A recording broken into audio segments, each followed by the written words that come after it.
Good day, ladies and gentlemen. Welcome to the channel. Today I'm going to show you how to use Fiverr Quick View extension. So let us jump in. The first thing you want to go ahead and do is jump into Fiverr, and I'm going to just show you what the actual jobs or the gigs look like. So as you can see here, there's no information above this actual job over here, or this category of jobs. And also, if you have a look at the actual gigs listed here below, there is no additional information in terms of its SEO presence. So what we're going to do, over on the right hand side, you're going to hit those three dots and you're going to look for extensions, and here you're going to tap on Visit Chrome Web Store.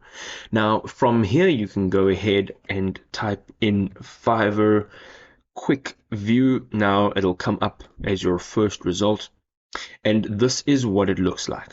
Okay, that's what the logo looks like.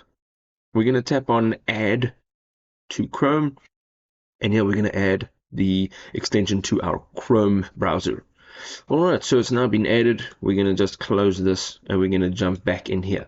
Now remember what this looks like. I'm going to refresh the page, and here it'll be using the quick view. And you can see at the top, the very first thing is you can see all of the progressive keywords, right, that have been used for this particular search. So ranked with a number from highest to lowest. You can also filter by orders, favorites, and reviews, and you can show all of the keywords that are used for this particular search.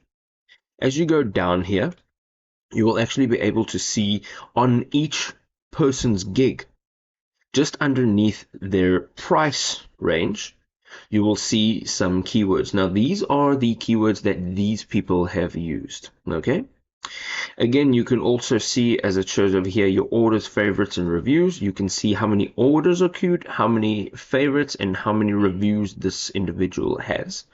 Now this is a nice way of using this to your advantage. You don't have to jump straight into each one of these gigs and look for all the details. This can be quite time consuming. What you can do is literally just use the quick view for Fiverr extension, and it'll make your life a whole lot easier. Now if this video was helpful, go ahead and drop us a like, and we'll see you next time.